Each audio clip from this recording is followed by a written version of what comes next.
Polresta Cirebon ungkap 12 kasus narkoba selama November tahun 2025, 15 tersangka diamankan. Satuan Reserse Narkoba Polresta Cirebon berhasil mengungkap kasus peredaran narkotika dan obat-obatan terlarang selama periode November tahun 2025.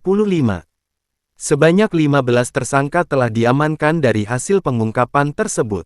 Kapolresta Cirebon, Kombes Pol Sumarni, menyampaikan bahwa dari 12 kasus yang terungkap terdiri dari 6 kasus peredaran sabu-sabu, 3 kasus peredaran ganja kering, 2 kasus peredaran sediaan farmasi tanpa izin, dan 1 kasus peredaran tembakau sintetis.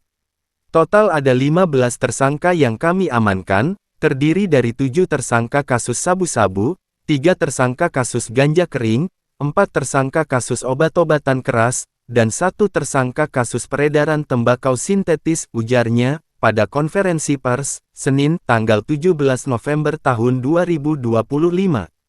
Ia mengatakan, kasus-kasus tersebut tersebar di 10 kecamatan di wilayah Kabupaten Cirebon dan 1 kecamatan di Kota Cirebon. Modus transaksi yang digunakan para pelaku beragam, mulai dari transaksi langsung, sistem bayar di tempat COD, hingga lainnya. Dari hasil pengungkapan 12 kasus tersebut, petugas Polresta Cirebon berhasil menyita sejumlah barang bukti. Di antaranya sabu-sabu 24,16 gram, 1.153 gram ganja kering, 1.477 butir obat keras terbatas, dan tembakau sintetis sebanyak 7,14 gram. Para tersangka dijerat dengan pasal sesuai jenis pelanggaran mereka.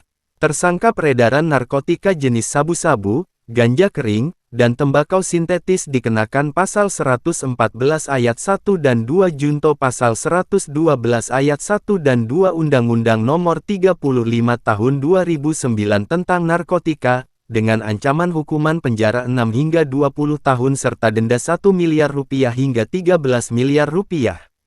Sementara itu, tersangka peredaran obat keras tanpa izin dijerat pasal 435 junto pasal 138 ayat 2 dan 3 Undang-Undang Nomor 17 Tahun 2023 tentang sediaan farmasi, dengan ancaman pidana penjara 12 tahun dan denda maksimal 5 miliar rupiah. Kami memastikan akan terus memberantas peredaran narkotika dan obat-obatan terlarang di wilayah hukum Polresta Cirebon guna menciptakan lingkungan yang lebih aman dan bebas dari narkoba.